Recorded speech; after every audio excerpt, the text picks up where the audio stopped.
Welcome back. The youth is our future, and their leadership means everything in our communities.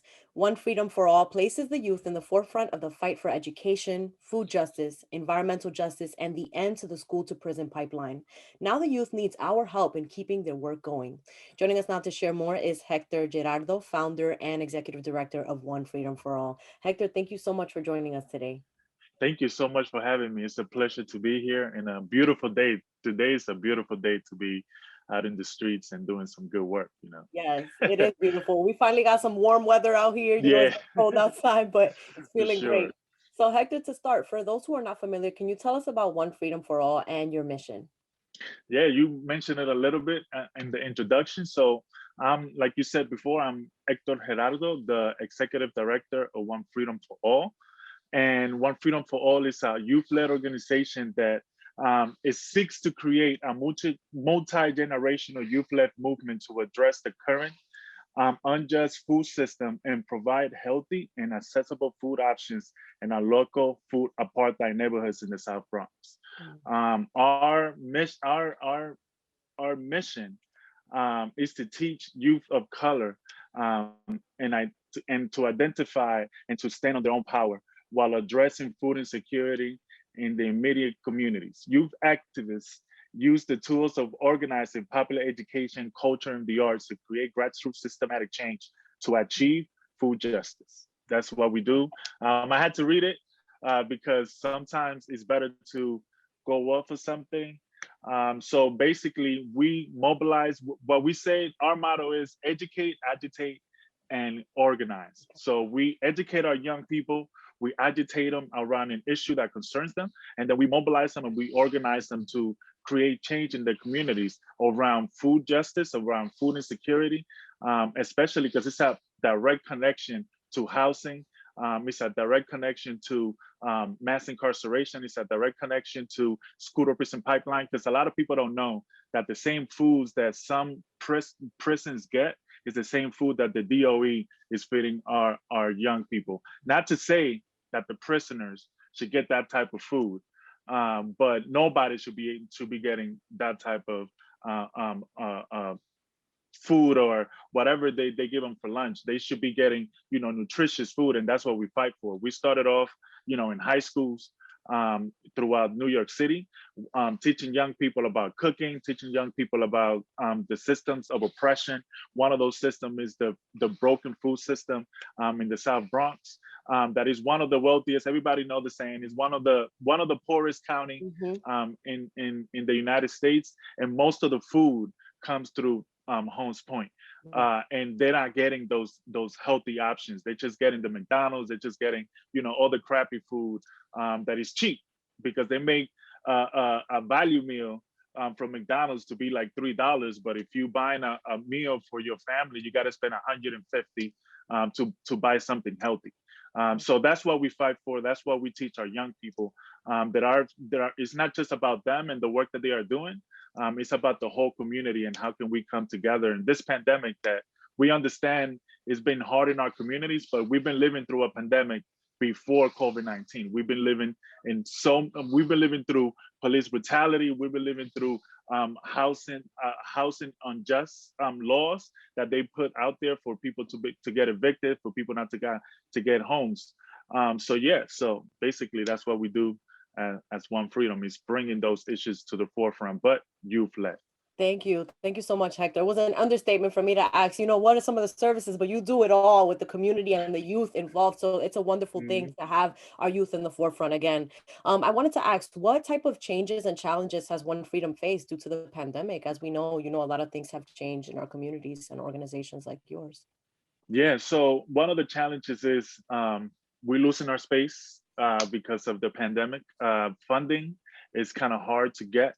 When you are a fairly new organization, we only been in legal, like through the IRS for only 4 years in 2017. So we've been doing the work out of pocket. Everything that we do is out of pocket.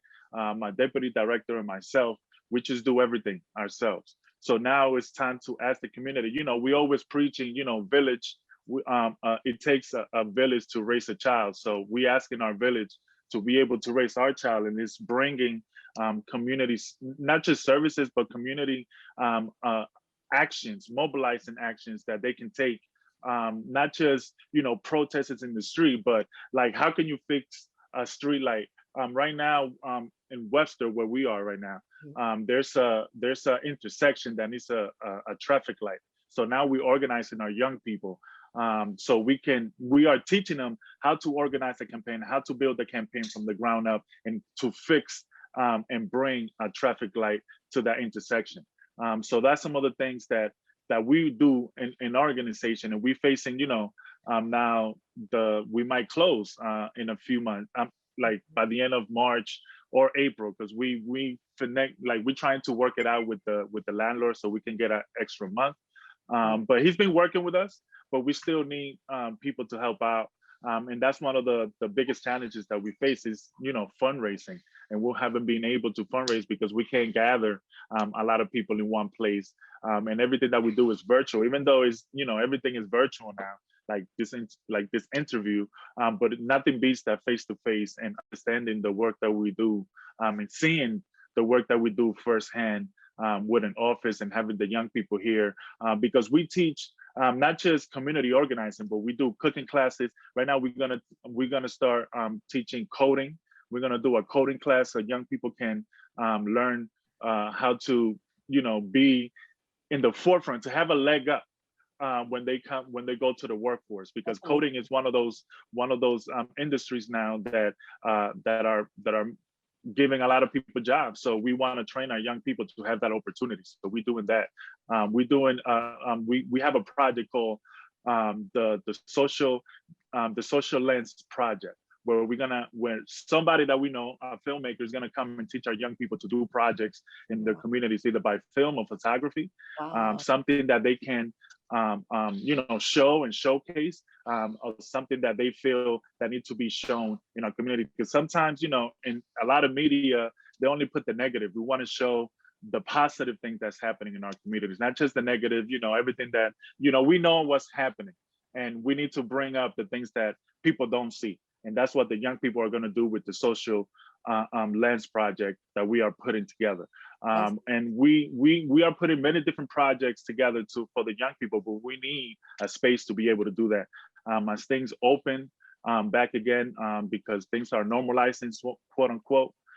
So we are trying to make sure that we keep the space and we provide services for the young people. How can people help out, Hector? I'm sorry to hear that the space facing, a possible closure at this time. But how can people help out and reach out and, assist you in any way? I mean, the best way is going to our website. If you go to www.freedom.org, you can find all the information you need. How can young people become activists for One Freedom? How can you donate and help One Freedom State in the space that we are in? Because right now we are in the heart of the South Bronx. We are between the Grand Concourse and Webster. So we have a lot of different people, diverse community in this area that is going through it because of the pandemic. Before the pandemic, they were going through it, but now is more not like it's what's the word I'm looking for? It's like exacerbated, like it just. It just, la pusieron más grande. I don't know Yeah. if Yo iba a decir se explotó la cosa, yeah, ¿verdad? Like things yeah. have started, to expand, and a lot of issues have started. And one of those issues that you brought up is food insecurity, of course, Yeah. which has affected the community in the Bronx even before the pandemic. So if you can share how One Freedom seeks to address and dismantle the issue by also having community fridges, can you tell me a little bit more about that? Yeah, so last year when de Blasio put out a statement that they were going to cancel summer youth employment, we started fundraising money so we can provide our own program. Then, they opened summer youth employment again virtually, but it was limited sitting. So we decided to do it ourselves. So we had our own program. We hired from July to the end of August, we hire about 10 young people that we fundraise money out of our own, hustle. we fundraised this money to hire this 10 young people so they can create community projects. Wow. And we were teaching them about mutual aid. One of the main things that we were doing was mutual aid and the conversation about community fridges, because back in the summertime, that's when they were popping up. There were only like about 20 something Mhm. throughout the city when we put our first one, because our fridge in front of our office in 237 in McClellan, in front of our office, it's the first one in the South Bronx. Wow. So that was all done by the young people and the work that they put in for 2 months to create a project. So we put out the first one. Then we put out one on 155th and Broadway. That's the Sugar Hill Community Fridge. Right now, that one is community run. And that's the purpose of the fridge, is that it should be community run. We can help out to build it, but at the end of the day, we want the community to take ownership of that, right? So the 155th and Broadway, the Sugar Hill Community Fridge, is run by the community now. And then we have one in Frederick Douglass Housing. That's in 101st and Columbus, Mhm. in Manhattan. So that one is run by our young people. There was a young lady that lived in the projects right there in Douglass Housing, and she said, "I want to get a fridge here," and she got a fridge. So right now it's called the Ujama Fridge. If people want to check it out, you in the area, go and donate to the Ujama Fridge. And now on Saturday we open our fourth one, the Mecca Fridge, in collaboration with the Bros Community Alliance and Rap for Bronx. And those are organizations that's doing a lot of work in the community. So we decided to partner up in that community that needed it, because if you walk around there, you can see that people need. Yeah. And it's a shame that we have to. The conversation for us is, the fridges is a band-aid. Mhm. Abandoned to the larger problem. It's the conversation is, why do we need a fridge when New York City is one of the richest cities? What is the richest city in the world? Like, that's where the money moves. That's where Wall Street is. So Right. why do people in our community need to like resort to ourselves to put up a fridge so we can feed ourselves Right. when there's so much money moving here? Yeah. So that's the conversations that those fridges bring. That's the conversations that we want to bring out.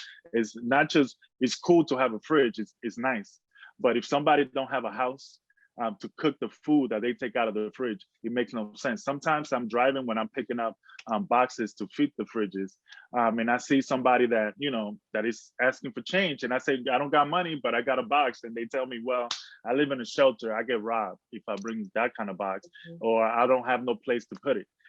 So people need homes. Yeah. So it's great that it's cool that we're providing food, but there's bigger issues that we need to address, and that's what One Freedom is doing. Right. I love that. I wish we had more time, Hector, but we have to Mhm. go. We ran out of time.